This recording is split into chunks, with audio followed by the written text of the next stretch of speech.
الحمد لله وسلام على عباده الذين اصطفى. أما بعد، فأعوذ بالله من الشيطان الرجيم. بسم الله الرحمن الرحيم. إن أول بيت وضع للناس للذي ببكة مباركا وهدى للعالمين، فيه آيات بينات مقام إبراهيم، ومن دخله كان آمنا، ولله على الناس حج البيت من استطاع إليه سبيلا، ومن كفر فإن الله غني عن العالمين. از سخنان بسیار ارزشمند و مفید مهمان بسیار گرامیمون جناب مولانا محمد طیب حفظه الله تعالی یادگار حضرت مولانا مولانا بزرگوار مولانا قمرالدین خطیب، کسی که حضرت مولانا رحمه الله مولانا عبدالعزیز رحمه الله خطیب بلوچستان ایشان بھی فرمودند. یادگار ایشان و امام جمعه محترم ایران شهر استفاده کردیم. الله تعالی همه ما را توفیق بده که به سخنان مفید و زیبا عمل کنیم. در رابطه با مسئله حج چند جمله صحبت داشتم خدمت دوستان که اکنون زمان است که کاروانهای دنیا، کاروانهای حجاج از همه دنیا راهی خانه کعبه هستند و مردم گروه و کاروان به سوی دیار محبوب می روند، به سوی خانه کعبه می روند و این از حکمتهای الله تعالی است. حکمت پروردگار بر آن رفت که هر سال یک بار مردم دنیا را فراخوان بدهد و جمع بکنه در کنار بیتش، در کنار خانه کعبه، کنار اون بیتی که خود قرآن می فرماید ان اول بیت وضع للناس للذی ببکة مبارکا. اولی خانه است، اولی خانه‌ای که برای عبادت ساخته شده است. بسیاری از صحابه و تابعین و از آن جمله سیدنا علی رضی الله تعالی عنه بر همین اعتقاد بودند که اولی خانه که خشتش بر روی زمین کره خاکیه که خالی از خانه بوده گذاشته شده است، خانه کعبه هست، بیت الله الحرام.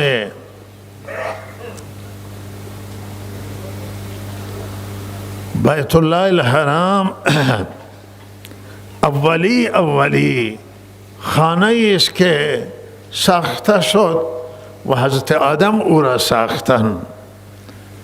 حضرت آدم وقتی که الله تعالی ایشون را به زمین آوردند، اول بجای اینکه برای خودش خانه بسازد، خانه برای الله تعالی ساخت. چه زیباست و چقدر این فکر آدم واقعا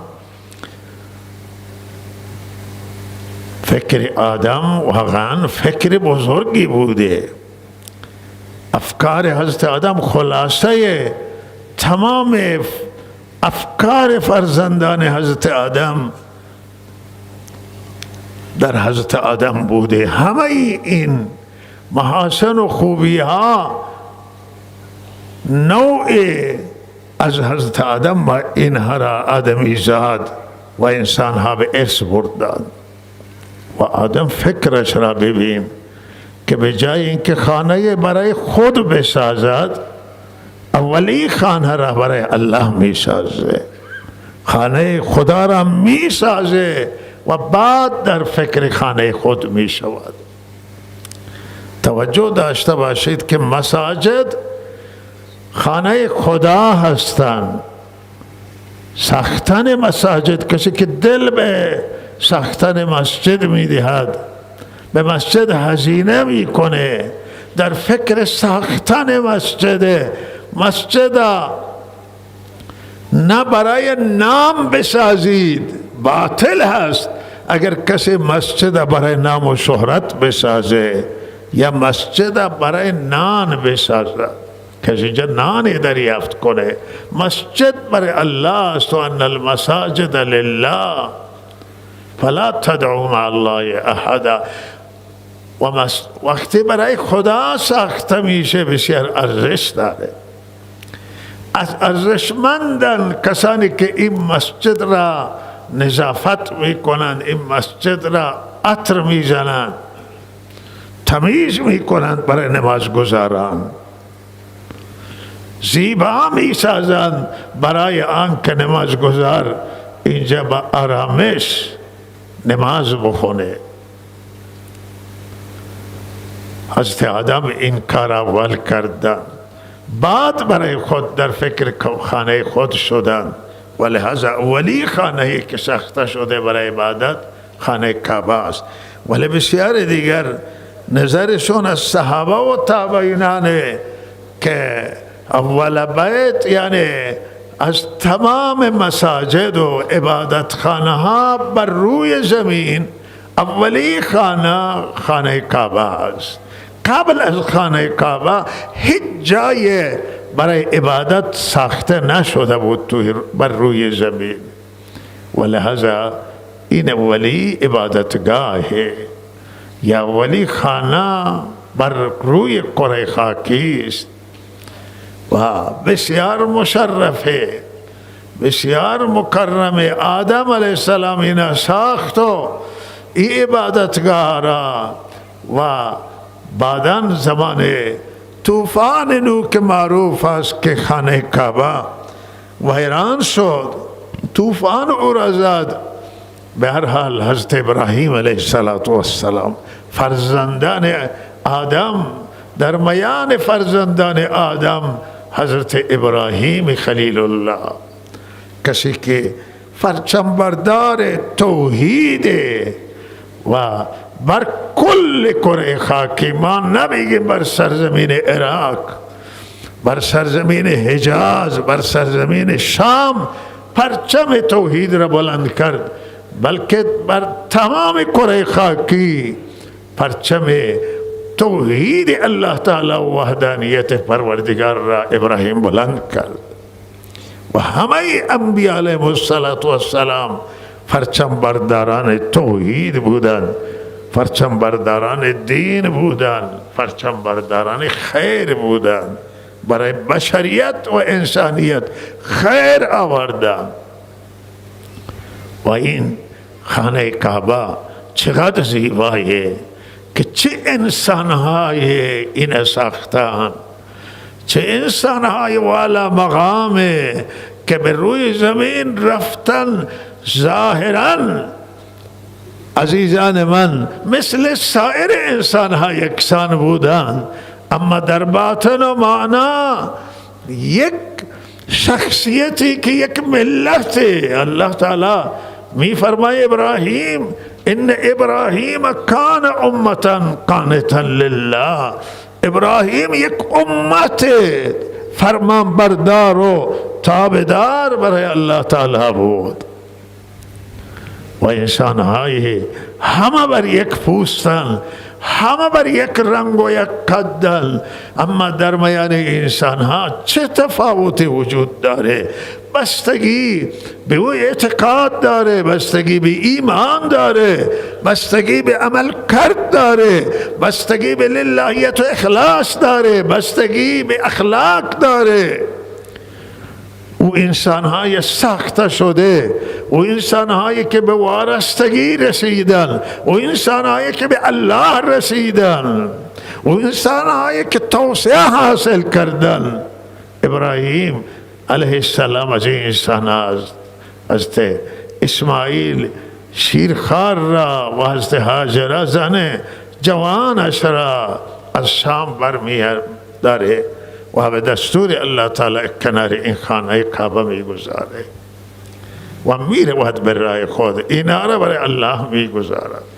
اینجا چای زمزم که فرصت نیست به تفصیلش، که تشنه میشد مادر و فرزند و به الله متوسل میشه مادر که اینجا هیچ وسیله نیست، هیچ کسی نیست به ما آب بده، بچه من داره از دست میره و دست و پا میزنه از تشنگی و رحمت الله به جوش میاد. در کنار همین خانه کعبه الله تعالی آب چشمه زمزم را بیرون میکنه، فرشته اینجا پر میزنه یا پا میزنه و آب بیرون میآید و آبی که در دنیا ممتازه، در دنیا تکه.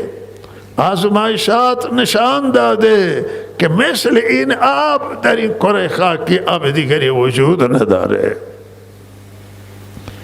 و این آب زمزم که هم به جای غذا هست و هم به جای آب، هر دو نیاز برآورده میکنه.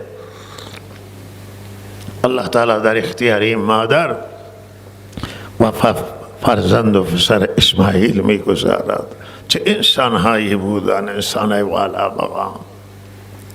اینجا ابراهیم علیه السلام وقتی که حضرت اسماعیل بزرگ میشه میآید و خانه کعبه را که تپه خاک بر راهنمایی فرشته اینجا را میسازه و وقتی که میسازند خانه کعبه را تعمیر میکنند، میخوانند این دعا را که ربنا تقبل منا انك انت السمیع العلیم و تب علینا انك انت التواب الرحیم. دعا میکنند که الله این بنا را از ما قبول بفرما و بر ما رجوع کن و توبه ما را بپذیر و شما تواب الرحیمی. معلوم میشه که از بزرگترین آرزوی انسان باید دو چیز باشه. از این دعا استنباط میشه که یکی آرزوی انسان قبولیت عمل بشه و دعا کنه که الله اعمال ما را بپذیر. قبولیت عملی که مورد رضای الله باشد، این خیلی مهمه که عمل انسان برباد نشه، ضایع نشود. و دومین چیزی که آرزوی هر بنده باشه او اینه که به الله تعالی به سوی بندگانش رجوع بکنه و به ما توفیق رجوع عنایت کند به سوی خودش. رجوع الی الله، سیر به سوی الله و رجوع الله به سوی بندگان. این دو چیز عزیزان من. و تب علینا انک انت التواب الرحیم. و الله لقد تاب الله على النبی والمهاجرین والانصار. همین دعایی که ابراهیم کنار خانه کعبه میکنه. محمد رسول الله صلی الله علیه و سلم الله در میدان جهاد عنایت میکنه. لقد تاب الله على النبي والمهاجرين والأنصار الذين اتبعوه في ساعة العسرة. در سخترین شرائط یاران حضرت رسول، صحابه کرام، مهاجرین و انصار که اللہ اینجا نام برده، از آن حضرت همکاری کردن با آن حضرت و اتباع کردن، در سخت‌ترین ساعت، در مشکل ترین لحظه کنار آن حضرت ایستادند و این ماند در تاریخ، ثبت شد در تاریخ. والله تعالی می فرمایند که لقد تاب الله علی النبی والمهاجرین، مهاجرین و انصار کل او صحابه هستند که هجرت کردن شامله و او صحابه که نصرت کردن در مدینه منوران حضرت، همه صحابه را شامله. و روی این توجه داشته باشند جهانیان که بیاران با یاران ان حضرت محبت کنند، با یاران ان حضرت دوستی کنند. چرا که الله بر سر اونها رجوع کرده و توبه اونها را پذیرفته. این آیت در مقابل توبه منافقین هست که توبه منافقین توبه ظاهری بود و الله توبه اونها را رد کرد و اونها مردود شدن در توبه. این سوره توبه و توبه حضرت رسول و مهاجرین و انصار برای الله مقبول میشه، چرا که اینها با اخلاص در راه الله قربانی دادن، برای الله جهاد کردن، برای الله قربانی دادن، برای الله پیامبرش را اتباع کردن و تابعداری کردن. حج یکی از اعمال بسیار بزرگی که در همین مرکز انجام میگیره، در کنار خانه کعبه، در صحرای عرفات، در منی. و آخری رکن اسلام که 5 ارکان مهم دینن و فرایض بزرگن، به منزله ستونن برای بقیه احکام و بقیه فرایض و واجبات. و این 5 ارکان محوری هستند. این محور که حج محور 5 که آخر نازل شد، سال 9 هجری حج فرض گردید، 8 مکه فتح شد، 9 هجری حج فرض گردید و مسلمانان حج کردن و سال 10 هجری که خود حضرت رسول صلی الله علیه وسلم تشریف آوردن برای حج. و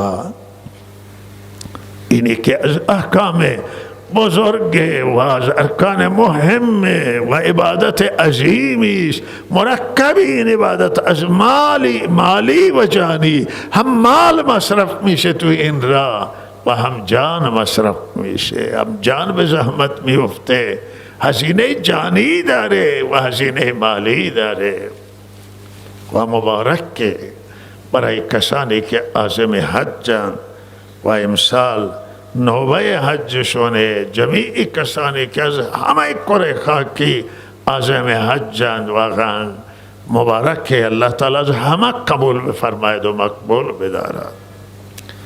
بسیار چیزی که تمنای هر مؤمن و مسلمان، زن و مرد، همه علاقه دارند که یک بار به خانه کعبه زیارت خانه کعبه نائل بشن و به حج بیت الله الحرام برن، مدینه عالیه و طیبه را زیارت کنند و به زیارت حضرت رسول صلی الله علیه وسلم برن.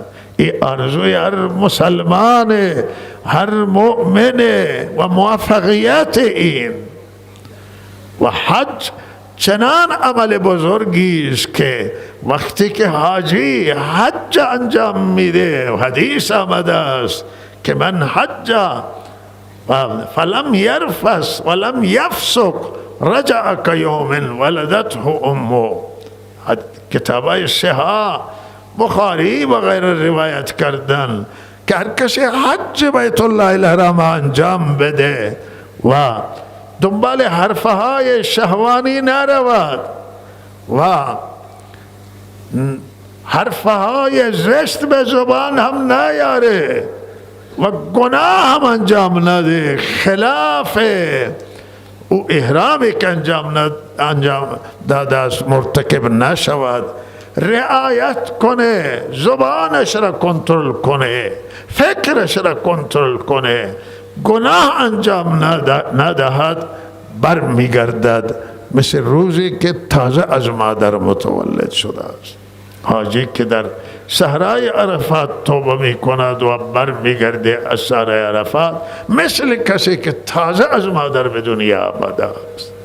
توبه در صحرای عرفات قبوله، دعا در آن سرزمین مقبوله، جای اجابت دعای، دعا کنار خانه کعبه قبوله، دعا در مسجد الحرام مقبوله، دعا در اون سرزمین قبول می شود. و چنان آنجا برکاتی است که یک نماز به 100,000 نمازه. در مدینه منوره مسجد النبی، در مسجد الاقصی یک نماز به 50,000 در روایت ابن ماجه. و این در مساجد محله 25، در مسجد جامع 50. و ببینید که چه تفاوت از کجا تا کجا. یک نماز 100,000 نماز. خاطره از حضرت مولانا عبدالعزیز، علامه مولانا عبدالعزیز رحمت الله علیه، جده فرواز مقدار تاخیر داشت و حضرت مولانا گفت که می رود و این به مکه مکرمه احرام بسته و رفت عمره کردند و مولانا فرمودند که یک نماز اونجا به 100,000. ببینید این تجاری آخرت، اینها عارف بالله اینها را بگه. عارف بالله اون نیست که تنها تسبیح دست داشته باشه و ذکر بکنه. عارف بالله اونی که شناخت داشته باشه. عرفان به معنی شناخته، خدا را بشناسه و ارزش این عمل هر چیز را بدانه و او را به جاش قرار بده. فرمودند حضرت مولانا که من عرض کردم که از بالاترین عرفای زمان خودش بود و انسانی که دارای شناخت بود، معرفت بود و معرفت خیلی مهمه. گفت که یک نمازی اگر اونجا ما بخونیم، یک نماز به 100,000 و این تجارت بزرگی است. همیشه مولانا که در جده توقفی داشته برگشته رفته مکه مکرمه، نزدیک فرواز آمده و این سعادت بزرگی است که نصیب کسی بشه که آنجا نماز ادا کنه، چشمش به خانه کعبه بیفته و چشمش به مسجد النبی و روضه اطهر آن حضرت بیفته، پاش به اون سرزمین گذاشته بشه. این سرمایه عظیمی است و سرمایه بزرگی است. الله تعالی حجاج ما را حج مقبول نصیب بکند. چند تا نکته من اگر ذهنم بیاد عرض بکنم. اولی مسئله که برای حجاج مهمه، توصیه به حجاج، ادب مهمه و احترام مهمه به اون سرزمین. الله فرموده و من یعظم شعائر الله فانها من تقوى القلوب. شعائر و یادگارهای نشانات دین خدا را هر کس تعظیم بکنه، این از تقوای دله. این نکته مهمه که اونجاش اینها همه شعائر الله، منا شعائر الله، صفا و مروه شعائر الله، حرم شعائر الله و منا و عرفات و مزدلفه شعائر الله. اینجا حج ادا میشه، اینجا یادگار اینها دین خدا و نشانات دین آنها را احترام کردن. بعدن ادب اونجا اونها را رعایت کردن خیلی خیلی مهمه. حضرت مولانا علامه خیلی تاکید میکردن به رعایت ادب و خودشون چنان انسان مؤدب، چنان که سبحان الله از هیچ کسی از ما نمیتونه که او اقتدا بکنه به حضرت مولانا و عمل او را انجام بده. و مدینه منوره چه احترام، چه ادب در شهر زیبای حضرت رسول صلی الله علیه و سلم. علامه اقبال فرموده خوشا شهری که آنجا دلبر است، شهری که محبوب همه جهانیان و عالمیان، اهل دین، مسلمانان و انسانهای آزاده در دلشون محبت حبیب موجوده و شهری که آنجا محبوب الله سبحانه و تعالی و خلیل پروردگار زنده و بعد از زندگی آنجا موجودند و آنجا در مقبره رفتند. لحظه احترام خاص داره این شهر، ادب خاص. آنجایی که شهر صحابه کرامه و آل بیت اعظامه، شهر اولیاء الله است، شهر دوستان خدای، محبت جبرائیل و محبت وحی، محل نزول فرشتگانه.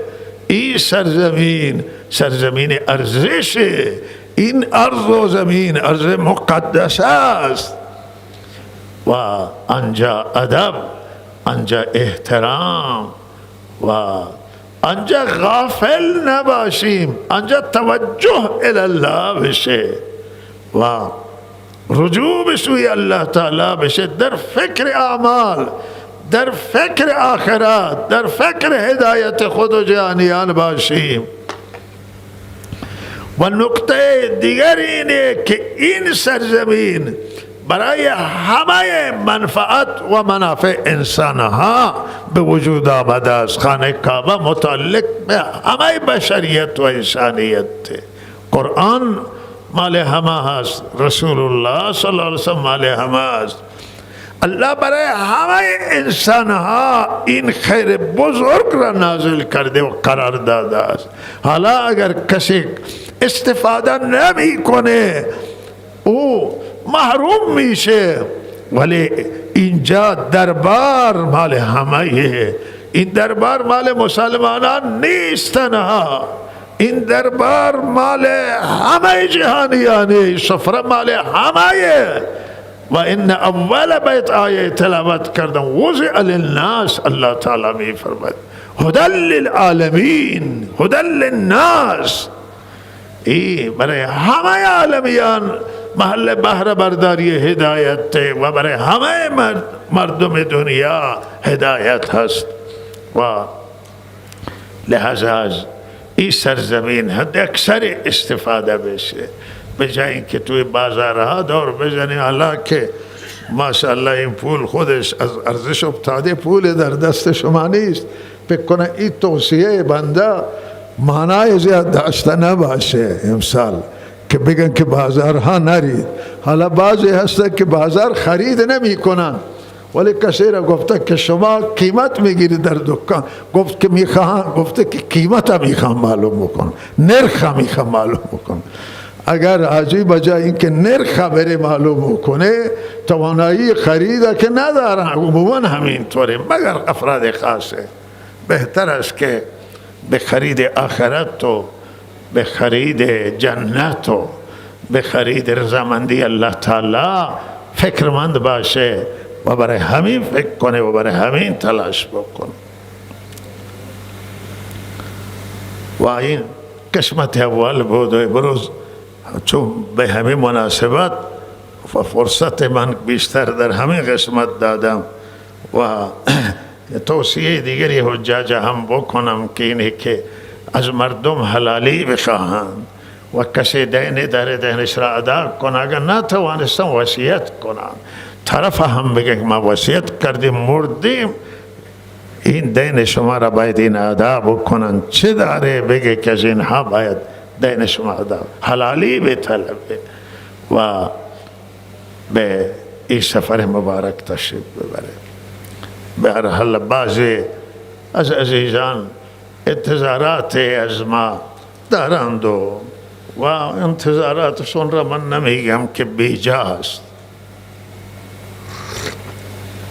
چرا که هر انسان بالاخره یک فکری داره و ما به ذهنمون آمد روی اینها فکر کردیم روی مسئله و به این نتیجه فکرم آمد که همه ما سوار یک کشتی هستیم و مسافران یک کشتی.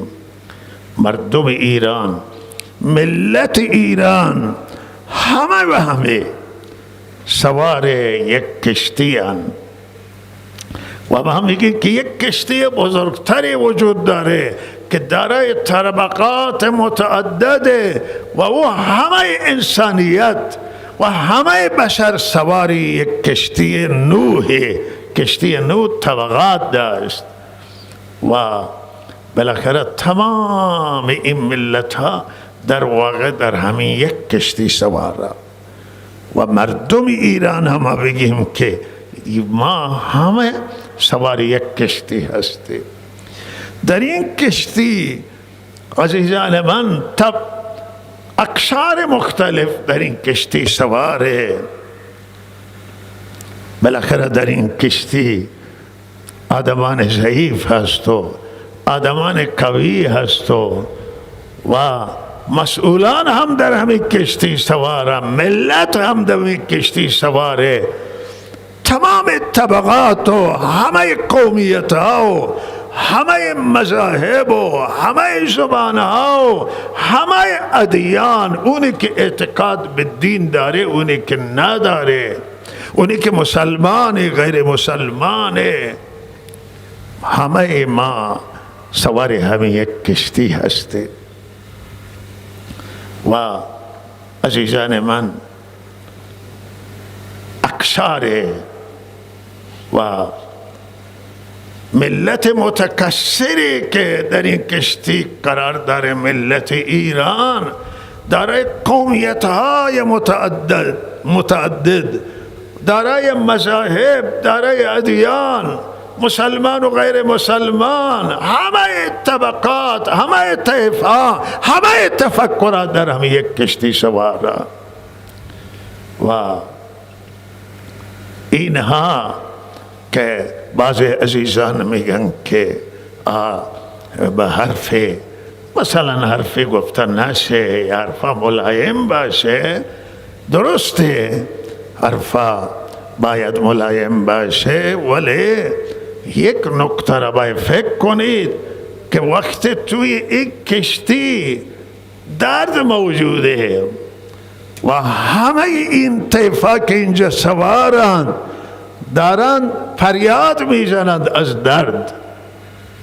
بعض نشست توی همه کشتی سواره و فریاد میزنه که یخچال ما خالی است، سفره ما خالی است و چیزای اینها یک چیزای شعرهای عجیبی میدن که حکایت از مشکلاتش. کارگرش در همین کشتی سواره فریاد میزنه و مشکلات خودش را معلم فریاد میزنه، کسبه، کارمنده، آقا نظامیه و غیر نظامیه، همه این کسانی که توی این کشتیان طیفهای مختلفشون دارن ناله میکشن.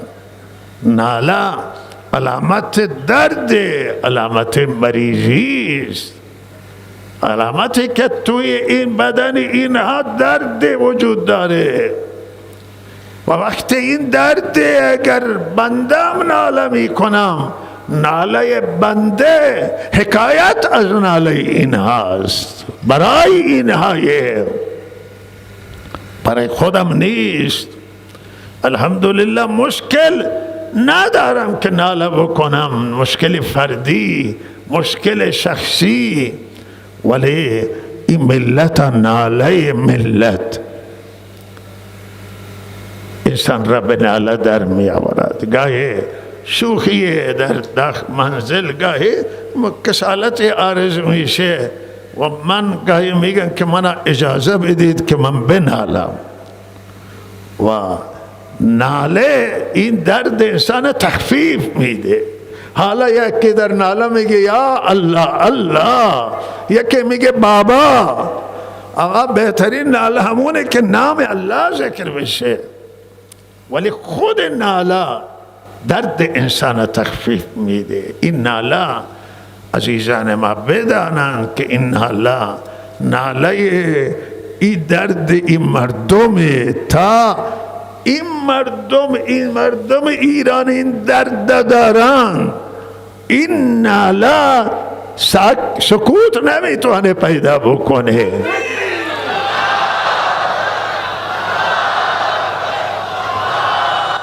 شما اگر میخواهید ناله نباشه، راهش اینه که دردها را مداوا کنید، دردها را علاج کنید.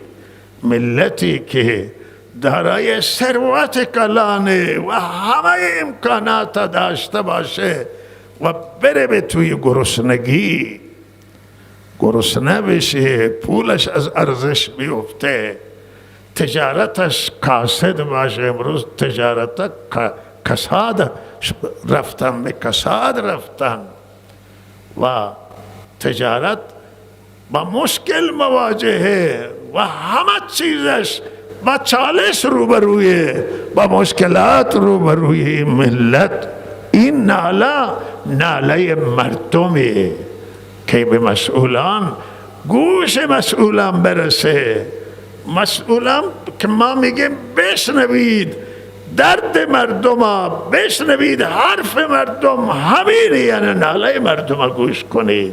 امروز ناله هست و متاسفانه به این ناله هنوز توجه نشده. هنوز این ناله، ما خوشحالیم که خواسته ملت ایرانه که ملت ایران با تمام ملت ها رابطه حسنه داشته باشه، رابطه خوبی داشته باشه. ملت ما ملت با فرهنگی است، ملت جنگ و خشونت نیست.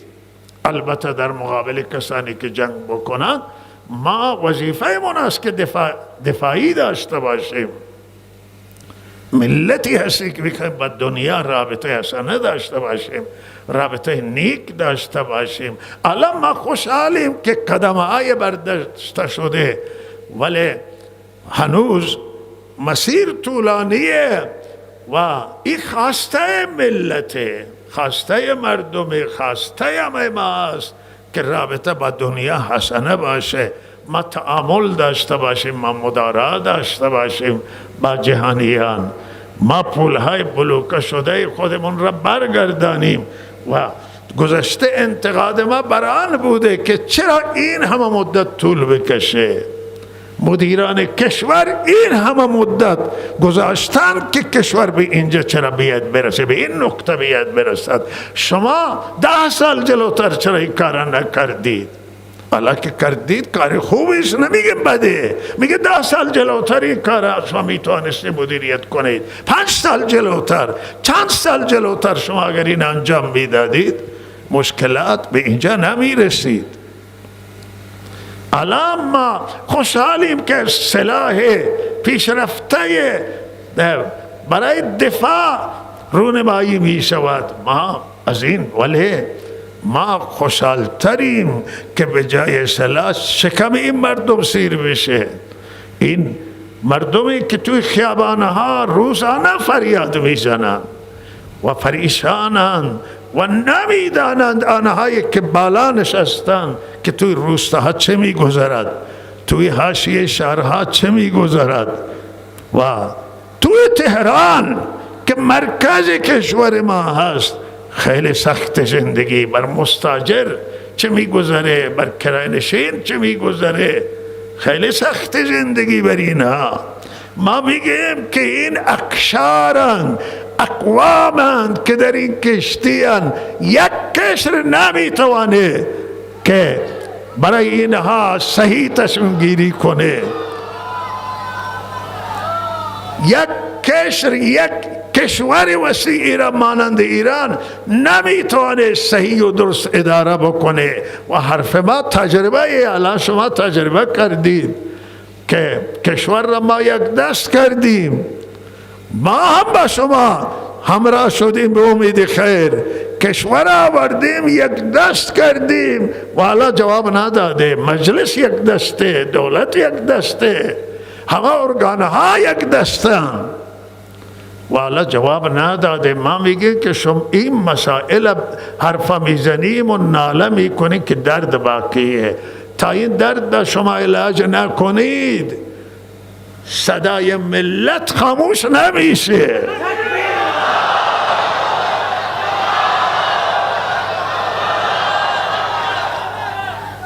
ما میگیم سیاست ها را داخلی را تغییر بدید، همانطور که الان برای سیاست های خارجی همین زمزمه‌ای که عزیزان به این نتیجه رسیدن که تغییر بدن، شما سیاست داخلی را چرا تغییر نمیدید؟ این مجلس شما و این بالاخره مجموعه که در دولت به کار رفته و مجموعه این خود تجربه نشان داده که نمیتونه جواب بده.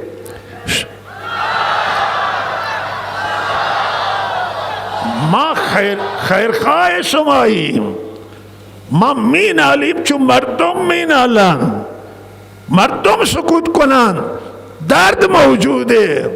اگر این درد نباشه ما هم مطمئنم ساکتیم، اما ما خیرخواهیم، دلسوزیم، ما مینالیم تا او طبیب بیاید و بپرسه که کجای شما درد میکنه. تانو کسی مرا سوال نکرده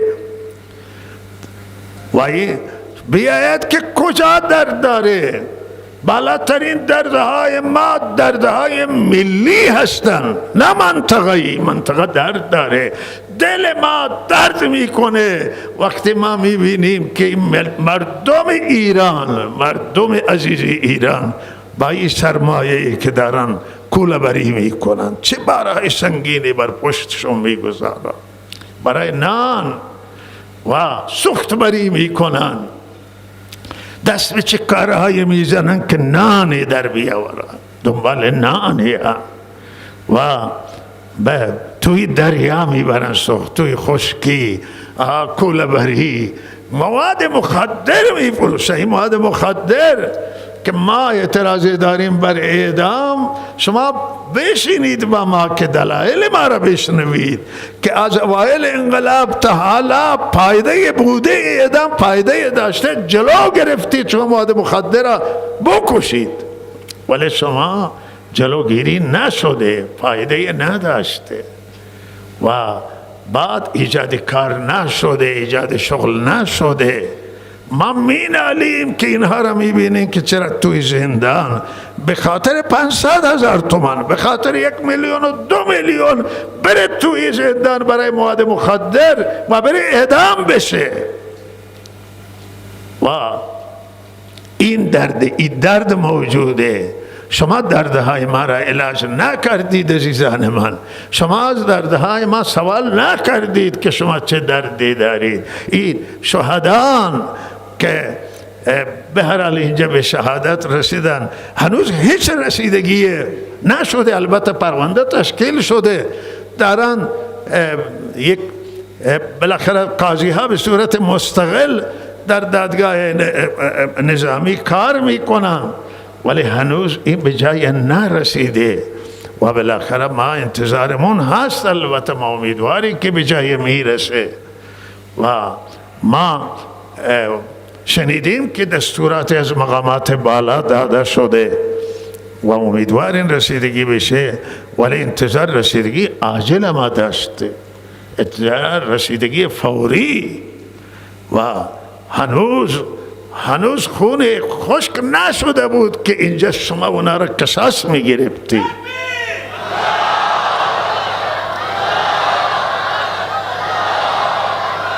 عدالت از اجرای عدالت مسئولان محترم، اجرای عدالت آرامش میاره، اجرای عدالت سکون میاره، اجرای عدالت آرامش میاره در کشور. اگر به جای شما بنده بودم من از صندلی پایین می آمدم، به صدای مردم در کنار مردم می ایستادم و خود را در اختیار عقلای قوم می گذاشتم، خود را در اختیار مردم می گذاشتم. من اون جمله را تکمیل نکردم که گفتن کشور کشور نیست، این کشور قوم نیست، این کشور مذهب نیست، این کشور تازه کشور من بگم که اسلامی هم تازه اسلام هم تنها نیست، همه هستند. هر چی ایرانی اینجا هست در هر طیف و تبار و طبقات همه در این کشور زمان این جواب خواهد داد که از تمام اقوام ادیان و مذاهب شایستگانشون را شما به کار بگیرید.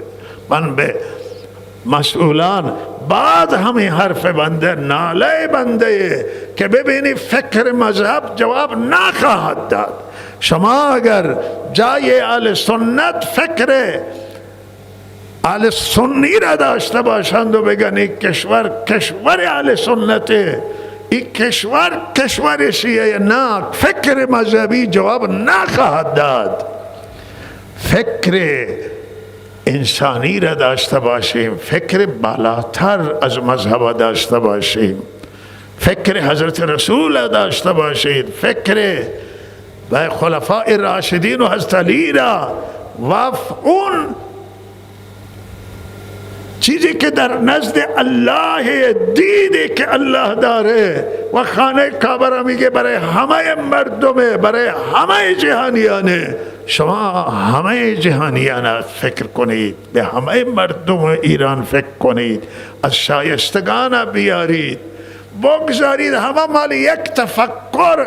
وقتی حاکم باشه کشور و یا هر اداره دیگری باشه از رشد میفته، تفکرات مختلف باشه، دیده مختلف باشن، نگاه مختلف باشن، با هم صحبت کنن، با هم نگاهایشون مطرح کنن تا راه صحیح پیدا بشه و الله تعالی توفیق عنایت کنه. و لذا این دردها را شما دوا کنید و تا ناله نباشه، درد اگر باشه ناله هست و ما امیدواریم که مهمتر از ارتباط خارجی و تغییرات سیاست خارجی سیاست داخلی را مهمتر میبینیم از نگهداری دیگر ملت ها و هزینه کردن بر دیگر ملت ها. هزینه بر ملت ایران لازمه، ساختن کشور ایران بر ما لازمه.